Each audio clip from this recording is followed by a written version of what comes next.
Saya Bambang Sadono di kanal Inspirasi untuk Bangsa. Saat ini saya sudah bersama dengan salah seorang alumni Fakultas fisika gitu. IPA. Kakak kelas itu memang inspirasinya dengan di pusat.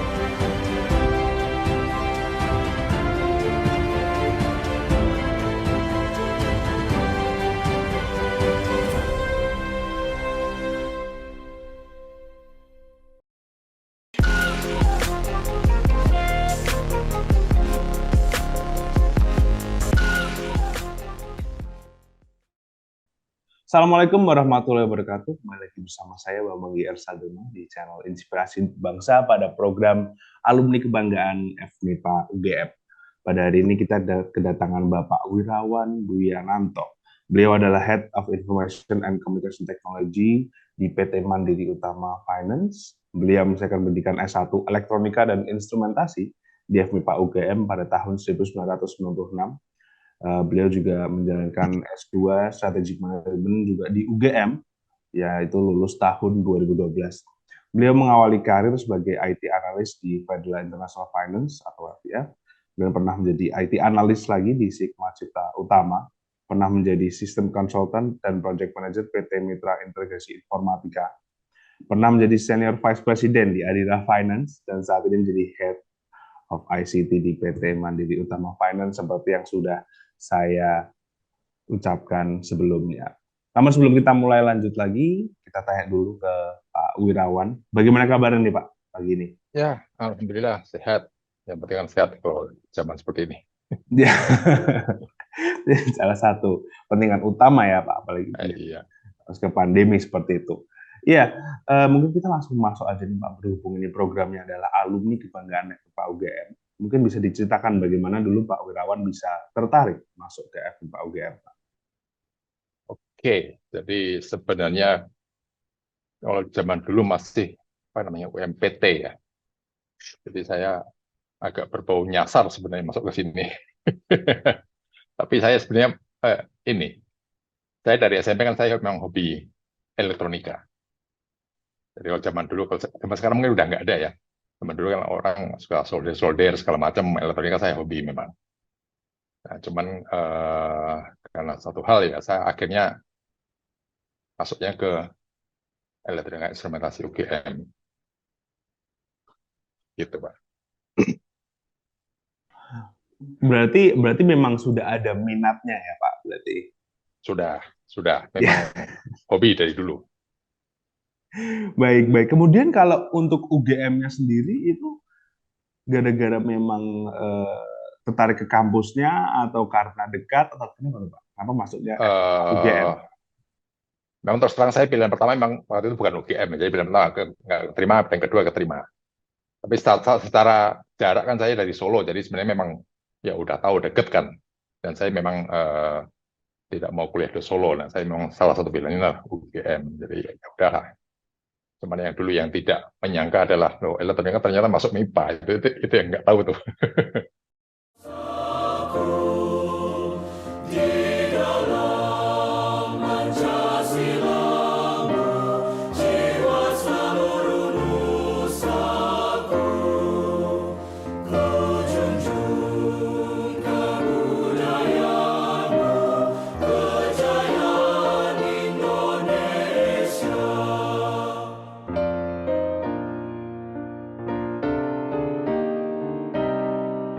Baik Pak.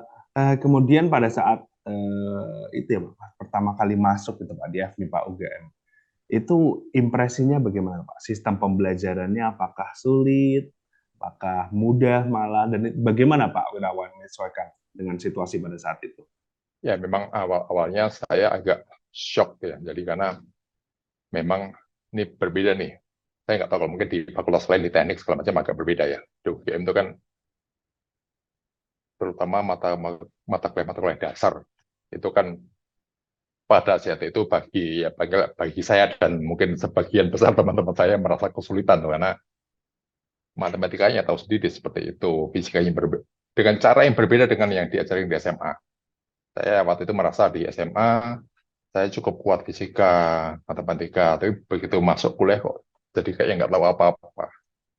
Ya memang ada kesulitan di awal-awal.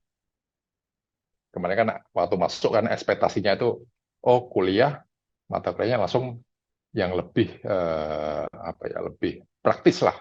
Oh langsung mengenai elektronika, langsung mengenai mikrokomputer gitu kan. Ternyata harus belajar fisika dulu. Bahkan ada kimia yang saya dari SMA juga nggak suka sama sekali. Dulu biologi ada nggak ya? Biologi nggak ada. Jadi memang ada kesulitan. Cuman dalam perjalanan begitu udah mulai masuk ke tahun kedua, tahun ketiga dan seterusnya, mata kuliahnya menjadi lebih menarik karena banyak hal-hal yang eh, tidak terbayangkan atau nggak tahu sama sekali. Bahkan ada mata kuliah yang sampai sekian tahun tuh saya nggak kebayang ini aplikasinya apa sih itu. Itu memang menarik tuh, Pak. Baik, baik. Berarti itu ya Pak, berarti memang ada shocknya sedikit karena katanya tadi ada yang beberapa yang kesulitan dan sebagian ulang. Tapi itu kan tahun 90-an ya Pak, berarti ya Pak? Iya, benar. Ya, itu 90-an. pada saat itu penyesuaiannya gimana tuh Pak? Apakah Bapak jadi banyak lebih belajar bersama atau jadi lebih banyak ke perpustakaan atau bagaimana Pak pada saat itu menyesuaikan dengan kesulitan yang ada? Kalau pendapat saya sebenarnya mata kuliah di kampus akademis itu kan satu hal. Kita belajar di kampus itu kan nggak, sebenarnya nggak. Kalau bagi saya ya, tidak hanya semata-mata belajar akademiknya, tapi kita juga belajar bersosialisasi, bekerja sama-sama orang lain. Karena kan dulu tugas-tugasnya kan ada yang tugas kelompok berdua, ada yang bertiga, gitu kan. Itu pembelajarannya menurut saya ada di situ. Pembelajaran di kampus ya sekedar oh nilai ya sudah. Tapi yang lain saya menggali lebih banyak di sisi lain, termasuk belajar berorganisasi, bekerja sama banyak orang. Itu yang saya mendapatkan banyak di situ. Kalau mengenai pelajaran akademis, ya zaman dulu mungkin nggak seperti sekarang ya. Eh, saya nggak tahu apakah bobotnya berbeda atau materi berbeda, saya nggak tahu. Cuman zaman dulu tuh rasanya ya karena banyak orang kita kayaknya santai-santai aja. Materi sulit tapi tetap santai. Begitu keluar nilai paling ya. O, E, O, D. Tapi temannya banyak ya sudah santai aja, ini matiin aja.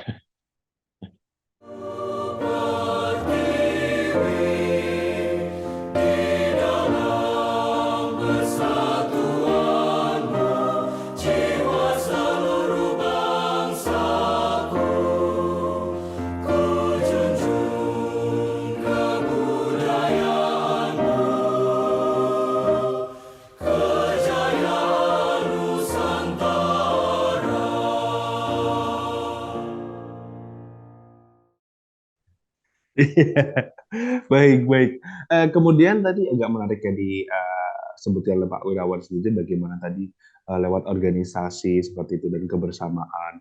Nah itu mungkin bisa itu Pak mungkin bisa dijelaskan atau mungkin disebutkan bagaimana kenangan dan pengalaman yang didapat oleh Pak Wirawan di FMIPA UGM sendiri Pak.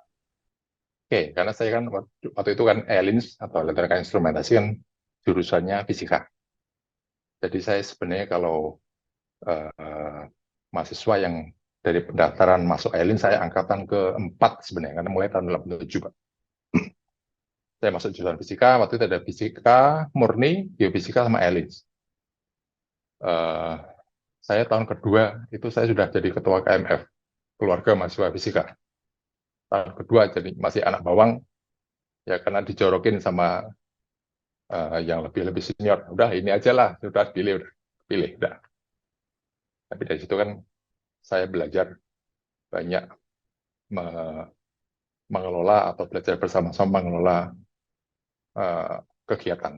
Dulu ada yang cukup gede, dulu ada komponen. Komponen zaman dulu mungkin baru kedua kali diselenggarakan.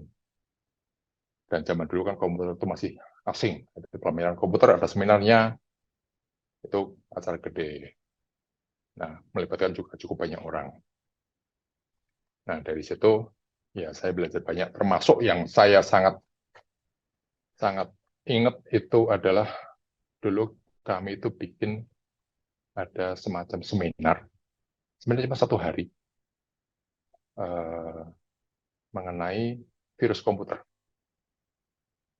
mengenai virus komputer. Itu seminar bikin cepat-cepat, yang hadir 400 orang di UC waktu itu. Dan seharusnya yang membuka adalah Pak Dekan. Waktu itu Pak Dekannya, kalau nggak salah Pak Surya Guritno ya. Pak Dekan nggak ada. Kemudian ada ketua program studi, waktu itu kan Pak Widodo. Sekarang mungkin udah almarhum ya. Itu dari kotanya elit lah. Nah, nggak ada buka. Pak Widodo, monggo dibuka. Anda aja.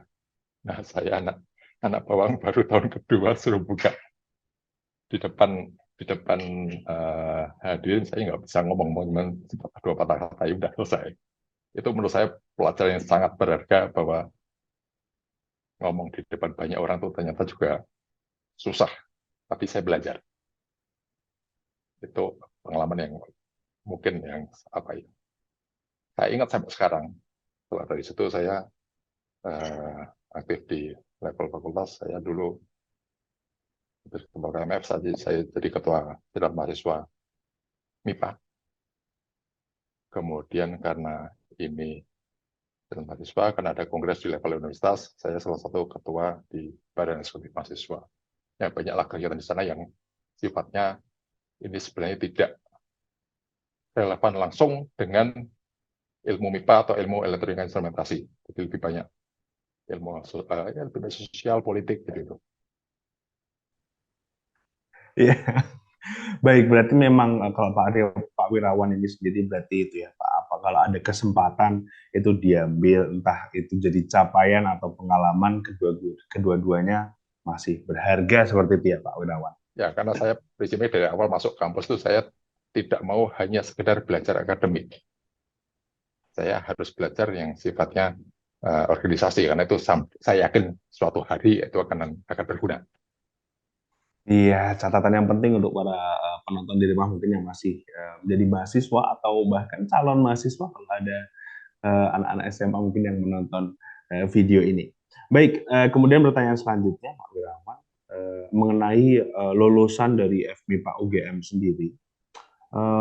Apabila menurut Pak Wirawan, bagaimana kesempatan karirnya setelah lulus, terutama di masa sekarang ya Pak? Maksudnya mungkin ada perbedaan dengan bagaimana dengan eranya Pak Wirawan, tapi itu nanti akan kita bahas. Tapi kalau sekarang, bagaimana kalau Pak Wirawan melihat?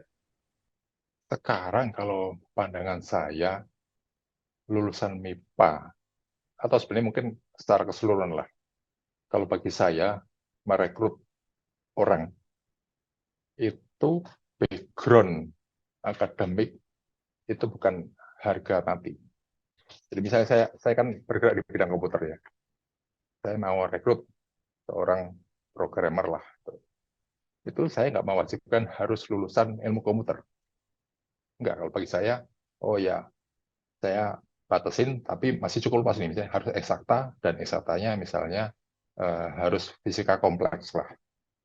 Jadi teknik apapun, MIPA yang masih ada fisikanya, matematika, saya masih oke. Karena bagi saya, analyticalnya jalan.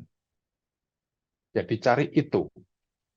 Kemudian ini kan akademisnya itu. Jadi orang MIPA itu harusnya ya ready mau kemana pun. Siap. Dan kalau saya lihat teman-teman saya, ada adik kelas yang sudah jadi alumni, ya mereka ada di mana-mana, bidangnya apapun. Dan rasanya nggak kayak zaman dulu, misalnya orang pertanian lulus jadi di bidang pertanian. Orang teknik elektro pasti di bidang teknik elektro. Zaman sekarang rasanya udah agak bergeser. Ada yang profesi-profesi ini harusnya cukup spesifik, tapi ternyata background-nya berbeda. Ada salah satu, misalnya contohnya, salah satu direktur di Bank Mandiri, itu background-nya dokter gigi. Itu aneh kan, menurut saya ini nggak masuk akal. Tapi kan dokter gigi. Ada juga, kalau sarjana lain mungkin umum lah, mungkin sarjana pertanian, sarjana kehutanan lah, itu wajar lah di mana-mana. Tapi dokter gigi ada di terbang, itu aneh kan.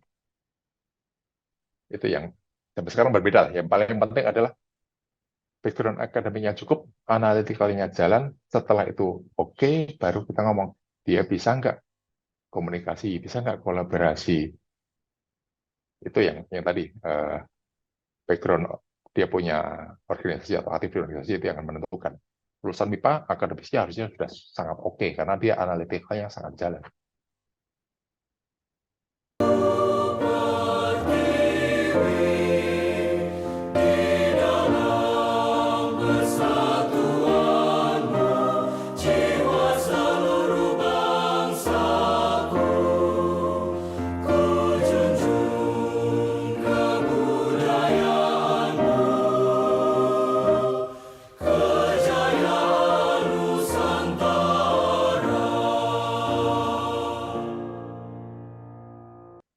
Baik, baik. Berarti memang lebih terbuka ya.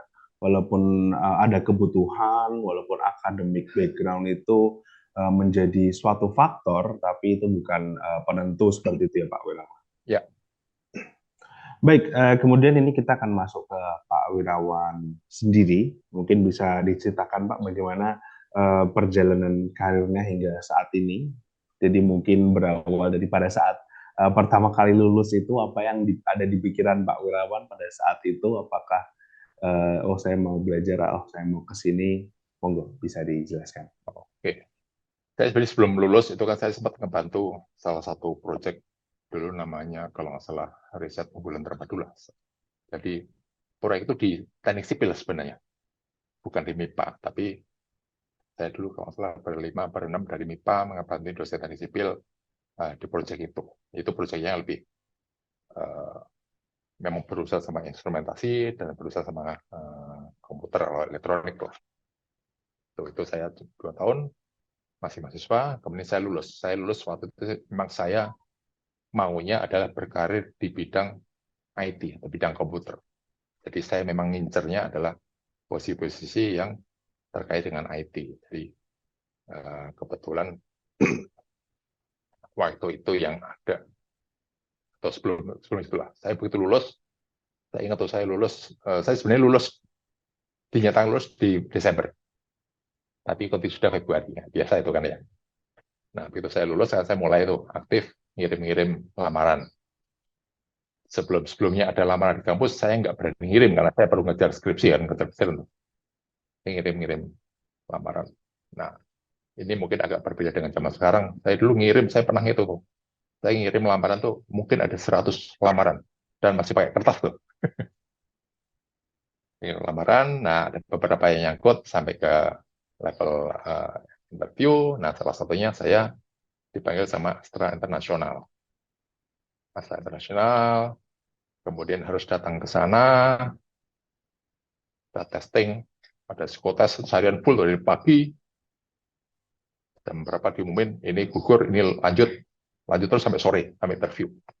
Udah selesai, kemudian seminggu kalau nggak salah, atau mungkin 2 minggu berikutnya, saya dipanggil lagi, ini Anda ditaruh di salah satu anak perusahaan, yaitu di Federal International Finance, saya interview lagi di situ. Ya, sikat kita udah terima di situ, ya saya berada di situ, ya saya di bagian IT. Persis seperti yang saya mau. Ya, begitulah itu prosesnya sampai duduk sebagai preskret di satu perusahaan. Dan tadi saya modalnya waktu itu cuman saya dalam tanda kutip agak pede, saya lulusan UGM. Walaupun elit waktu itu nggak kedengeran, saya lulusan UGM. Waktu itu sangat sedikit ya, elit itu apa nggak sangat sedikit Pak yang tahu.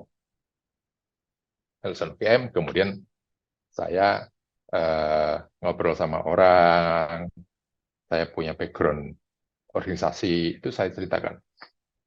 Dan yang cukup menarik, begitu saya diterima, sekian bulan berikutnya, itu bos saya langsung deh, pernah komentar, pernah bilang, sekarang Astra itu nggak ada nerima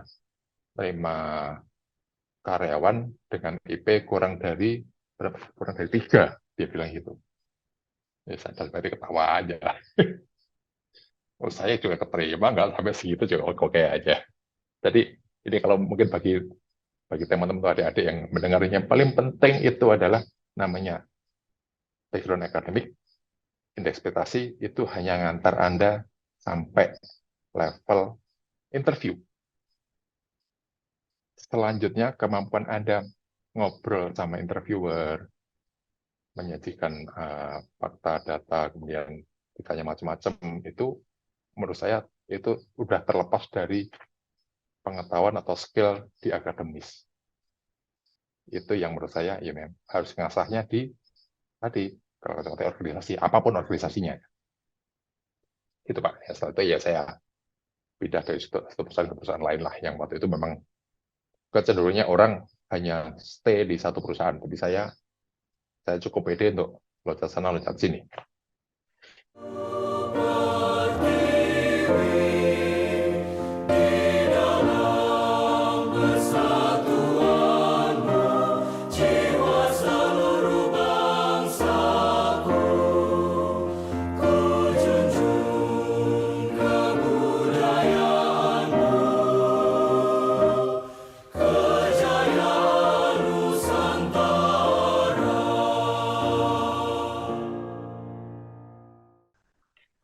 Iya, baik Pak Wirawan. Berarti memang kemampuan untuk berhubungan dengan manusia itu juga menjadi salah satu kunci yang dimana tadi ya cuman bisa sampai interview kalau mungkin dengan background akademik dan kemampuan seperti itu. Tapi untuk berkomunikasi, menyampaikan suatu informasi itu menjadi salah satu faktor yang tidak boleh dilupakan seperti itu ya Pak Wirawan. Iya, memang harus diasah itu Pak. Nggak bisa sekedar belajar saja, harus diasah, dicoba, dilatih. Iya, baik. Kemudian pertanyaan selanjutnya, Pak Wirawan. Jadi ini lumayan menarik. Bagaimana ini kan Pak Wirawan bergeraknya di bidang IT ya, Pak. Ya, Ya itu bagaimana Pak Wirawan mengikuti ya? Maksudnya kan ini hampir sudah 20 tahun ya sejak ya. Pak Wirawan lulus seperti itu. Itu bagaimana Pak Wirawan mengikuti dengan perkembangan yang ada yang tentunya sangat cepat Pak sekarang Pak ini. Iya, benar. Sebenarnya sama lah dengan kayak orang kuliah ya. Yang paling penting adalah kita eh, apa ya, ngejar knowledge dengan cara apa. Kalau saya selama ini ngejar knowledge yang pertama ya harus baca. Zaman dulu internet belum terlalu banyak, ya kita baca buku. Itu satu. Yang kedua, zaman sekarang kalau kan banyak nih sosial media, kemudian kayak YouTube lah, macam-macam lah, itu kita bisa ngambil knowledge dari situ. Dan terutama anak muda ya, itu kalau saya tanya ke tim saya, ini ada teknologi baru, Anda gimana cara ngejarnya? Ya, kita ada dari TikTok lah, dari YouTube lah, itu yang kalau bagi saya, zaman saya dulu nggak kayak gitu. Saya baca ya dari manual book ya mungkin tebelnya sekian ratus halaman. Tapi anak-anak sekarang dari YouTube, baca browsing di Google, udah sebentar, udah cobain. Nah, itu salah satu cara ngejar atau paling enggak supaya tidak ketinggalan dalam sisi teknologi. Nah, di sisi lain kan karena baca saya juga, ya Anda juga tahu kalau misalnya kita pernah browsing sesuatu di Google, nanti berikutnya kan kita disajikan materi-materi yang kurang lebih hampir sama kan. Nah, saya ngikutin itu. Jadi misalnya ini sekarang saya baru nyari perkara security, IT security ya. Nah, berikutnya saya dikasih artikel yang kurang lebih senada, itu saya baca. Jadi saya tidak terlalu ketinggalan dalam hal itu. Di samping juga ada beberapa event-event, kalau di IT banyak ada event-event seminar, segala macam, yang itu saya suka ikutin. Jadi saya nggak ketinggalan. Ya intinya, ya memang harus belajar terus, nggak boleh berhenti. Iya, iya, iya. Memang berarti ya itu ya Pak. Berarti memang harus belajar terus dengan tadi seperti yang saya katakan cepat sekali. Jadi memang harus selalu up to date dengan medium apapun itulah seperti itu Pak. Kemudian mungkin ini agak untuk teman-teman di rumah ya Pak Wirawan. Mungkin Pak Wirawan bisa menjelaskan bagaimana sebenarnya peran Pak Wirawan sebagai Head of ICT di PT Mandiri Utama Finance itu sebenarnya apa yang dilakukan oleh Pak Wirawan? Monggo. Saya mungkin sederhananya gini. Saya menganalogikan dengan perusahaan lain lah yang mungkin bagi masyarakat itu mau lebih paham lah ya. Ini misalnya bank. Ya, kira-kira kebayang nggak kalau bank itu tidak punya sistem IT? Saya atau siapapun si A ya naruh duit 1 juta di bank, bank harus mencatat duit itu di bulan depan kena biaya admin nggak, ada bunga nggak, ada pajak nggak, itu harus dicatat. Pencatatan itu kalau customer-nya cuma 10, mungkin bisa pakai kertas, ya kan? Customer 1000 pakai Excel mungkin masih bisa. Tapi customer-nya udah 1 juta, 2 juta, dan seterusnya, rasanya nggak bisa pakai aplikasi yang sangat simpel. Nah, itu peran IT di satu perusahaan, di tempat saya maupun di bank atau di tempat lain juga kurang lebih sama lah. Kita menjadi satu, kita supporting business, supporting operational business, supaya itu tetap bisa jalan. Yang kedua, kita menjadi enabler, atau bahkan jadi salah satu key competitive advantage buat bisnis. Key competitive advantage kurang lebih beginilah.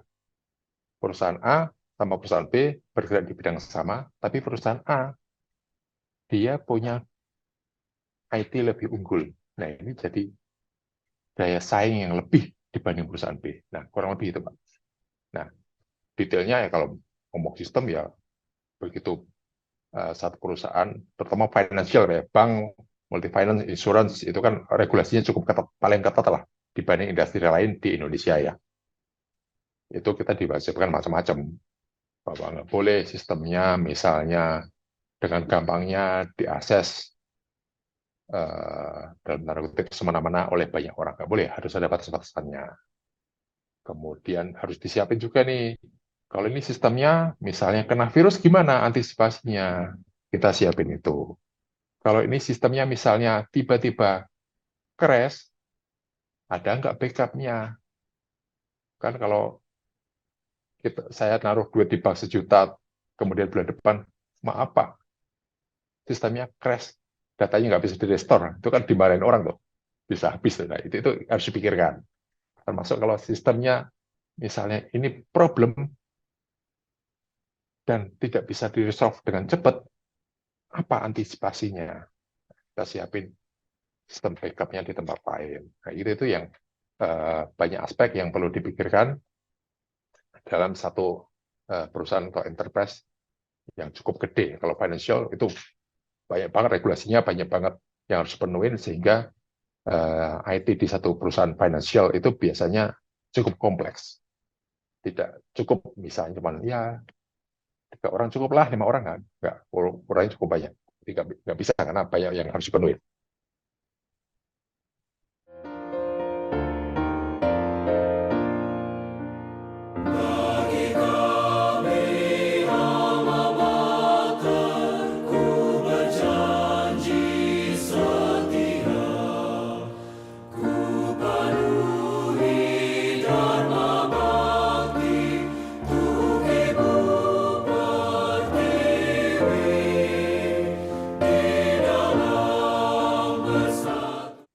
Iya, baik. Sangat luar biasa sekali Pak Wirawan ini ya.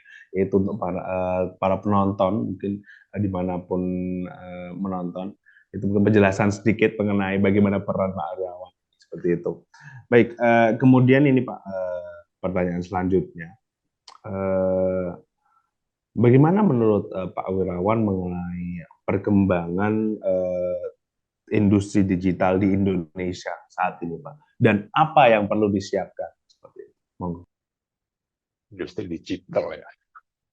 Sebenarnya kalau di kacamata orang IT itu digital itu kan ya barang gitu-gitu aja ya. Di kacamata umum ini sebenarnya mentransformasi. Saya ingat tuh masih di tahun sebelum tahun 2000-an itu kan banyak profesi-profesi yang sekarang kita juga nggak tahu tuh ngapain ya. Contoh sederhana koran deh. Sekian tahun lalu, 2 tahun, 3 tahun lalu lah, orang masih baca pakai koran, pakai kertas ya. Sekarang siapa yang baca? Saya dulu langganan koran, lama-lama yang nyerah yang antar, karena yang diantar teman tempat saya doang, yang lain udah nggak ada. Itu transformasi kehidupan kita. Kemudian contoh lain misalnya eh, pembayaran. Sekian tahun lalu kita bayar pakai cash. Sekarang saya ngambil ke ATM tuh sebulan sekali dan nggak bisa habis duitnya karena semuanya udah digital. Nah, hal-hal kayak gini itu kan secara apa ya? Secara habit itu kan merubah orang. Kalau kita tidak siap, tidak mau belajar, ya kita ketinggalan. Kalau sederhananya orang nggak punya tabungan di bank, nggak punya ATM itu aneh. Sekian tahun lalu. Sekarang orang mau bayar, nggak bisa bayar pakai kartu, nggak bisa bayar pakai kris atau QR itu ya. Itu menurut saya itu aneh. Karena harusnya kita sudah beradaptasi dengan pola atau habit yang baru. Nah, apa yang harus disiapkan ya? Memang orang tuh harus selalu belajar. Apa sih perkembangan di luar? Kita harus ikutin, kita harus coba, kita harus nanya, kita harus baca, dan seterusnya. Jadi harus selalu beradaptasi. Nah, kalau bagi eh, anak-anak MIPA, itu bayangan saya seharusnya ya, apalagi zaman sekarang, harusnya mereka udah jauh lebih ready lah. Anak-anak muda sekarang kan dikit-dikit game online, YouTube, TikTok, itu mereka udah jauh jauh lebih gampang lah beradaptasi dengan hal-hal baru seperti ini. Nggak kayak zaman mungkin angkatan-angkatan saya atau sebelumnya, yang bisa dibilang kalau sekarang bahasanya kan anak-anak sekarang itu digital native. Ya, memang dari lahir memang udah berhadapan dengan dunia digital. Semuanya udah digital. TV di rumah udah digital, udah ada YouTube, dan seterusnya. Kalau yang generasi-generasi tua di angkatan saya atau di atas saya, itu hal yang baru. Jadi kalau anak sekarang, menurut saya nggak perlulah persiapan khusus, tapi yang paling penting adalah bisa beradaptasi dengan cara belajar. Gitu, Pak.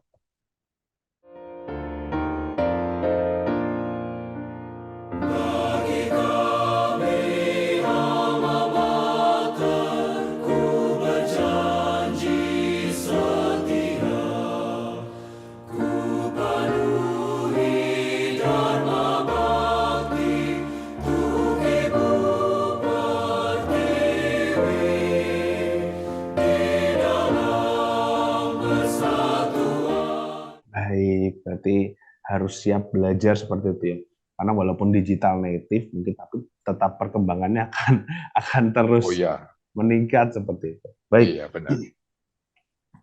Kemudian Mbak Wirawan, untuk Pak Wirawan sendiri, apakah ada capaian atau kenangan yang membanggakan ya, untuk Pak Wirawan selama menjalani karir hingga saat ini? Oh, karir pasti ada lah. Saya berkarir itu kan pasti ada milestone-milestone. Dulu di awal-awal tuh saya masuk, saya tuh kelewat PD, jadi terlalu percaya diri karena saya merasa lulusan universitas bagus. Nah, saya punya personal target sekian tahun, saya harus manajer. Sekian tahun saya harus ningkat karirnya. Itu saya punya personal target. Memang dalam perjalanan ya ternyata tidak seindah itu. Tapi ya alhamdulillah saya bisa melalui walaupun mungkin secara waktu bergeser-geser ya. Dan uh, apa ya? Dulu saya dari fresh grad nggak tahu apa-apa di bidang IT. Kemudian saya nguasain satu bidang, itu memang saya target. Sehingga kalau ngomong achievement, saya merasa saya bisa meraih satu posisi, apapun itu posisinya ya, itu menurut saya itu satu achievement. Saya menyelesaikan satu proyek yang besar, yang melibatkan banyak orang, yang menyentuh sistem banyak banyak banget sehingga sangat kompleks. Itu bagi saya itu satu achievement. Ya ada beberapa contoh, misalnya saya duduk di level manager dalam waktu berapa ya, relatif 7 tahun, tapi tidak di satu perusahaan. Saya loncat-loncat dan itu uh, by design menurut saya. Saya ngejar posisi ini, habis saya pindah ke posisi ini, habis pindah ke posisi ini, hingga sampai satu titik saya bisa manajer. Itu bagi saya satu achievement karena saya dapat mencapainya dalam waktu yang bagi saya cukup cepat, sementara teman-teman saya itu belum. Nah, itu bagi saya satu achievement. Nah, ya selanjutnya mungkin ya jalan mengalir aja. Baik, baik Pak Wirawan. Kemudian ini pertanyaan selanjutnya, bagaimana menurut Pak Wirawan menjembatani ilmu akademik yang diajarkan di kampus dengan ilmu yang dibutuhkan industri saat ini, Pak? Jadi bagaimana menjembatani dua hal tersebut, karena saya kira masih ada gap ya, Pak. Ini penjabatan ini dari kacamata misalnya ini adik-adik mahasiswa, atau dari kacamata kampus, atau dari kacamata industri ini? Dari kacamata industri juga nggak apa-apa sih, Pak. Maksudnya apakah mahasiswa itu perlu menekuni ilmu lain untuk agar bisa lebih beradaptasi dengan kebutuhan industri saat ini? Karena saya melihatnya kan bagaimana fresh graduate itu seperti ada beberapa yang mungkin belum siap seperti itu, Pak. Dengan padahal ilmu-ilmunya sudah dipelajari, tapi kenyataannya di industrinya tidak seperti itu. Nah, itu menurut Pak Wirawan, apakah hal tersebut merupakan sesuatu yang perlu kita khawatirkan, atau justru pada saat ini kedua hal tersebut tidak terlalu jauh seperti itu, Pak? Jadi sebenarnya ada dua perspektif ya. Ada satu perspektif yang bilang lulusan universitas itu dibilang tidak siap masuk ke dunia kerja. Itu ada satu perspektif seperti itu kan. Mereka berharap orang lulus dari universitas begitu masuk kerja ya udah bisa segalanya, apa yang dimain perusahaan atau dimain industri gitu kan, kurang lebih itu. Itu satu perspektif. Satu hal lagi, dan saya sebenarnya tidak terlalu agree dengan pandangan tadi. Satu hal lagi yang menurut saya lebih benar adalah lulusan universitas itu siap untuk berpikir analitik, siap untuk berkolaborasi, siap berpikir kreatif, sehingga tidak perlu industri atau perusahaan itu expect lulusan itu, misalnya nih, contoh sederhana, sudah bisa misalnya programming dengan bahasa Python misalnya, atau sudah bisa bagaimana men-setup database atau server. Bagi saya itu nggak penting, itu bisa dipelajari kok. Dan kalau anaknya bagus, bahannya bagus ini ya, jadi saya yakin kurang dari 6 bulan mereka udah bisa. Jadi selama ini saya rekrut orang itu juga, saya nggak nanya sudah bisa apa saja. Ya bisa di permukaan mungkin penting lah, misalnya nih lulusan ilmu komputer ditanya misalnya, kamu bisa programming nggak bisa, nah itu udah, kalau itu parah. Tapi programming yang dipelajari di kampus mungkin bahasanya berbeda dengan yang dibutuhkan perusahaan, nggak apa-apa. Mereka udah siap untuk belajar harusnya. Dan sejauh ini ya itu nggak ada masalah. Cuman perusahaan itu kadang-kadang nggak sabar, maunya orang yang sudah siap lari. Nah, kalau kacamata saya, kalau sudah siap lari, jangan rekrut fresh grade. Rekrut saja pengalaman. Ya, pengalaman 2 tahun, 3 tahun, 4 tahun itu. Fresh grade itu siap untuk belajar. Jadi yang paling penting kalau kacamata industri, ya industri harus sadar juga kalau butuh orang yang pengalaman, sudah bisa lari, ya rekrut pengalaman 2 tahun, 3 tahun, 4 tahun, atau lebih. Kalau fresh grade itu dia untuk siap belajar. Dan termasuk dia siap untuk diarahkan. Kita maunya seperti apa, dia bisa diarahkan. Nah, kalau dari kacamata mahasiswa lulusan ya, itu yang paling penting ya dia memang mau belajar, mau dan bisa belajar, itu yang paling penting. Jadi kemampuan teknis itu bisa menyusul, dan saya yakin itu pasti bisa.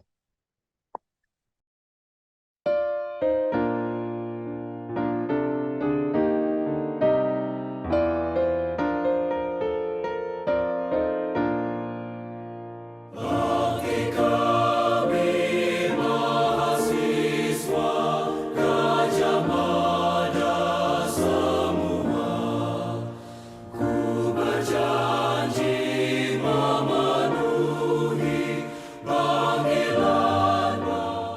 Baik, ya luar biasa Pak Wirawan ini. Kemudian untuk pertanyaan selanjutnya Pak Wirawan, bagaimana itu ya Pak? Apakah ada yang ingin disarankan kepada FMIPA UGM untuk memperbaiki proses belajar mengajar sehingga alumni yang dihasilkan benar-benar mempunyai kompetensi yang dibutuhkan di tahap selanjutnya? Ada nggak Pak? Atau menurut Pak Wirawan, apa yang sudah ada sekarang yang ditawarkan oleh FMIPA UGM itu sudah memadai? Secara umum sebenarnya sudah memadai ya. Cuman kalau saya boleh ngasih masukan tuh mungkin perlu diperbanyak kelas, entah itu bentuknya stadium general, seminar atau apapun lah, yang sifatnya ini semacam sharing dari praktisi, dari alumni juga boleh. Misalnya, ada kelas, apalah misalnya satu kelas misalnya tentang robotika dalam satu semester, ya mungkin ada baiknya itu 1-2 sesi.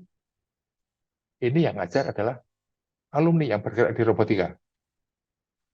Atau mungkin perlu juga nih misalnya ada satu stadium general yang ngobrol aja perkara dunia kerja, tidak spesifik mengenai satu mata kuliahnya. Misalnya tentang industri kimia di Indonesia misalnya, atau tentang misalnya industri IT di Indonesia, itu kan masih sangat general.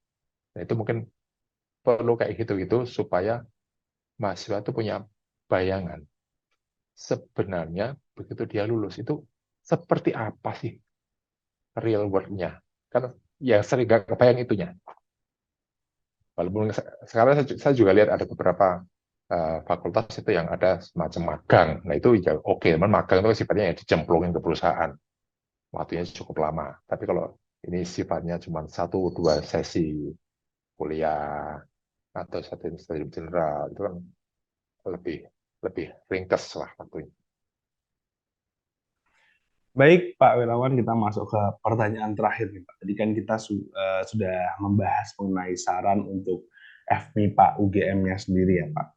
Sekarang saran untuk para calon mahasiswa maupun mahasiswa nih Pak. Bagaimana sarannya bagi mereka yang masih menunggu nih Pak, masih menunggu untuk masuk ke dunia kerja, apa saran dari Pak Wirawan? Ini saran untuk yang sudah atau akan lulus ya? Ya. Saran untuk yang baru akan masuk dan sudah kuliah di Oke. FMIPA UGM Pak.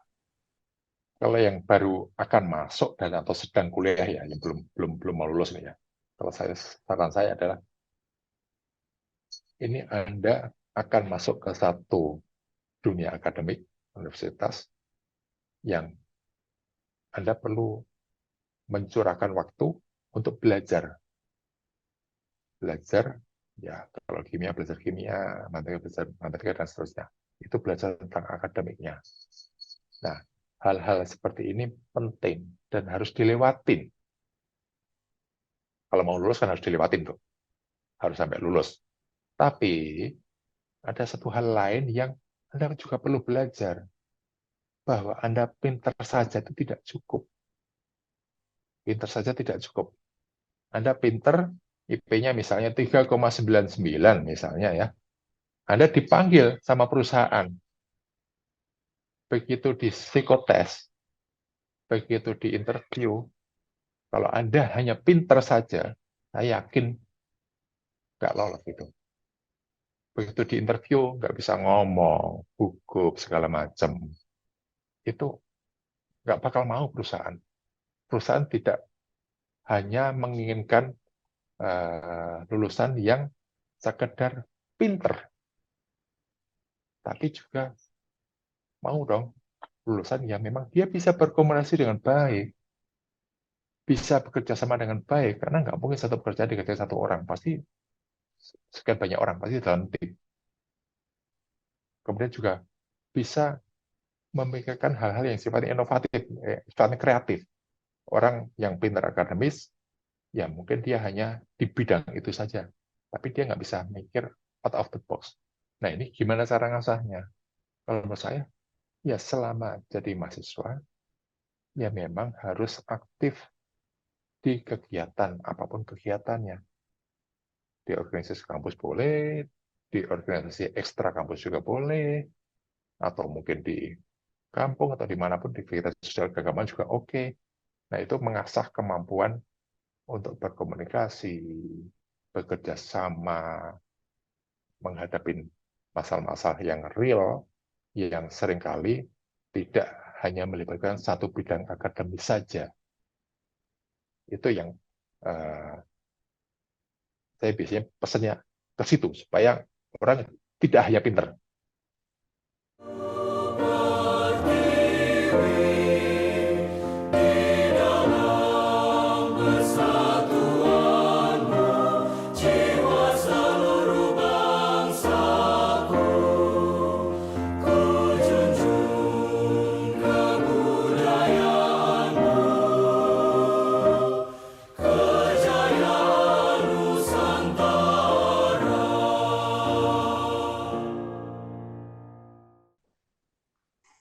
Iya, baik itu ya untuk para mahasiswa dan calon mahasiswa nih, anak-anak SMA bisa diaplikasikan, bisa dimasukkan ke hati dan bisa langsung dipraktekkan seperti itu. Baik Pak Wirawan, alhamdulillahirrahmanirrahim, selesai sudah wawancara kita pada hari ini. Saya ingin mengucapkan terima kasih sudah menyempatkan waktunya, sudah menyempatkan untuk menyumbang pikirannya pada wawancara pada hari ini. Semoga kita bisa sharing-sharing lagi di lain waktu. Semoga mungkin bisa bertemu secara langsung secara offline seperti itu. Namun sebelum saya tutup nih Pak wawancara pada hari ini, apakah ada kata-kata akhiran untuk hari ini Pak? Monggo. Ya mungkin pesan kalau bagi teman-teman semua, adik-adik, itu paling penting adalah kita dimanapun saja itu harus siap beradaptasi dengan cara ya kita harus mampu berkomunikasi, mampu bekerja sama dengan orang, mampu berpikir kreatif, inovatif. Nah, salah satunya adalah dengan belajar, dan tidak hanya belajar akademis saja, tapi belajar bekerja sama melalui organisasi, melalui kegiatan keagamaan dan seterusnya. Terima kasih. Baik, sangat luar biasa sekali wawancara pada hari ini. Selain mengucapkan terima kasih, saya juga mohon maaf apabila ada kata-kata yang salah untuk Pak Gunawan dan para penonton di rumah. Dan kemudian semoga wawancara pada hari ini bermanfaat bagi Pak Wirawan, tentunya sangat bermanfaat bagi saya dan semoga bermanfaat juga bagi para penonton di rumah. Dan untuk Anda-Anda semua, jangan lupa like dan subscribe Inspirasi untuk Bangsa, tonton video lainnya di channel ini. Saya Bambang GR Sadono undur diri. Wassalamualaikum warahmatullahi wabarakatuh. Tetap di channel Inspirasi untuk Bangsa.